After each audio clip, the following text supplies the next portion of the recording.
유대인 율법학자들이 사상과 지성을 집대성한 책이 탈무드다. 탈무드는 히브리어어로 배움 혹은 학습을 이야기한다. 유대인들이 이런 탈무드를 대할 때 하나의 원칙이 있다. 히브리어로 적혀진 탈무드만이 경전으로 인정하는 것이다. 그 이유는 무엇일까? 정답은 히브리어에 있다. 히브리어의 문법 구조는 독특하다. 다른 언어와 다르게 히브리어는 동사가 문장의 가장 앞에 들어온다. 이스라엘 심리학자 사이 단지거 CAI 덴지거 교수와 연구진의 연구 결과를 통해 예를 들어보자. 이들은 이스라엘의 가성방 전담 판사를 통해 한 연구를 했다. 판사들은 죄수자들에게 가석방 심사를 하게 되는데 평균적으로 35%의 승인율을 보였다. 하지만 특이하게도 그들이 승인율은 시간에 따라 달랐다. 하루 3번 식사 이후에 승인율이 65%나 되는데 식사 시간 2시간 전부터 승인율이 떨어지기 시작하여 식사 전에는 승인율이 0%에 가까울 정도였다. 즉, 인간은 정신적 에너지의 양을 균형적으로 사용하는 것이 아니라 초반에 강하게 사용하다가 점차 줄어든다는 것을 의미한다. 시작이 반이라는 말이 틀린 말이 아니라는 것이 실험으로 증명된 셈이다. 우리의 뇌는 특이하게도 같은 문장 중 시작에 들어가는 단어를 중요하게 여긴다. 즉, 동사를 가장 앞에 배치하는 히브리어의 특성은 배움과 학습이란 동작이 가장 중요하다는 것에 의미하는지도 모른다. 더욱 특이한 것은 히브리어의 시간 표현에 관한 특성에 있다. 히브리어에는 미래와 과거를 표현하는 표현을 완료와 미완료로 표현한다. 잔뜩 계획만 짜둔 일정표는 쓸모없다. 그것을 완료했는지 완료하지 못했는지를 평가하는 것이야 말로 일정표의 본질이다. 한국어와 일본어의 특성을 살펴보면 대부분 동사가 뒤에 위치하고 있다. 주어와 목적어 사이에 동사가 들어가는 서양과 반대로 한국어와 일본어는 주어와 목적어가 연결되어 나온다. 관계를 중요시하는 동양 문화의 특성이 언어에서도 형성되는 셈이다. 혹시 스케줄을 정리한다고 미음미음 대학 방문하기라고 기재한다거나 이응이응 관련 촬영이라고 적고 있다면 그 본질을 놓치는 경우가 많다. 제대로 된 일정 정리는 동사를 강조해야 한다. 또한 완료와 미완료를 체크할 수 있어야 한다. 방문 미음미음 대학 혹은 촬영 이응이응라고 깔끔하게 정리하여 사용하면 일정의 본질인 동작에 맞는 스케줄표를 갖는 셈이다.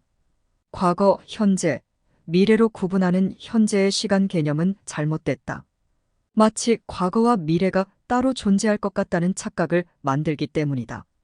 과거와 미래, 현재는 그저 연속되는 현재의 순서 배열에 지나지 않는다. 시간이라는 개념을 잘못 인식하면서 시간과 인생에 대해 주체성을 잃고 수동적인 자세를 취하게 된다. 시간이라는 것은 어쩌면 존재하지 않는 인간의 관념일 뿐이다. 그렇다면 시간은 무엇일까? 예전 브리티시 항공사에서 독특한 상품을 내놨던 적이 있다.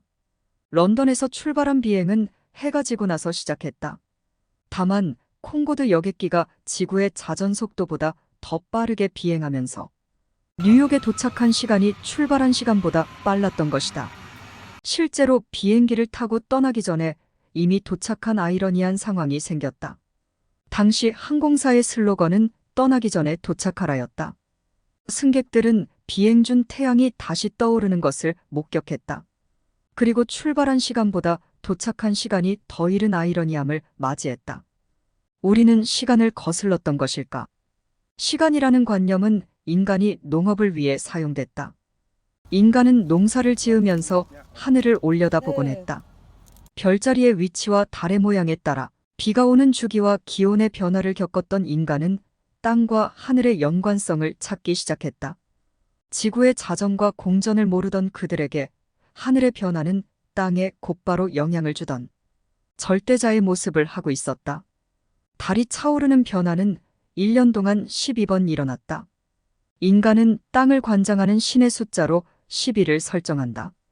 12지간지, 12개월, 12시간과 12시간이 합해진 24시간, 12궁 등 동양과 서양의 구분 없이 인간은 신의 숫자 시비를 신성하게 여겼다. 결국 인류의 역사의 90% 이상이 석기 시대다. 인간의 관념은 대부분 그들이 사용하던 수준에서 벗어나지 못했다. 지구가 태양을 돌고 태양이 우리 은하를 돌고 우리 은하는 또 어딘가를 돈다. 그런 의미에서 시간의 개념은 아주 한정적일 뿐이다. 요즘 아침에 일찍 일어나는 일을 부지런하게 여기는 경우가 많다. 아침형 인간과 저녁형 인간 중에 아침형 인간이 더 부지런하고 성공하는 인간으로 분류되기도 한다. 다만 기상시간이 몇 시인가는 본질이 아니다. 제자리를 빙글빙글 돌다가 멈춰지는 일정한 타이밍에 눈을 뜨는 행위가 성공의 시작이라면 얼마나 좋을까? 저마다 자신에게 맞는 시간과 리듬이 존재한다. 유대인들은 뜨거운 사막지대에서 생활하면서 해가 지는 시간을 이용하는 것이 훨씬 이득이었다. 마찬가지로 추운 지역에 사는 이들은 해가 뜨면 일찍 일어나야 했다. 이처럼 기온에 따라 달라지는 문화적 기상시간은 리듬과 연관이 있다. 농사를 짓는 농사꾼의 경우 일찍 일어나는 경우가 많다.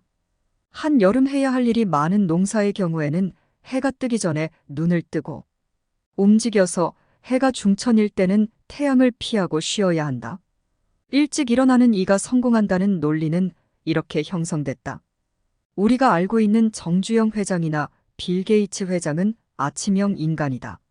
하지만 오바마 대통령, 일론 머스크나 처칠의 경우에는 오늘날 직장인도 지각할 만한 78시 사이에 기상했다.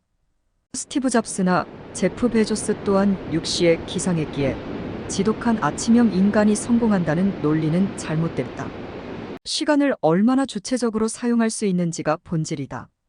인간은 자연 선택설에 맞게 진화한 진화적 동물이다. 즉, 우리가 갖고 있는 우성인자는 자연에 가장 적합한 상태다. 현재 우리의 리듬이 과연 아침에만 가장 활발한지는 생각해 봐야 할 문제다.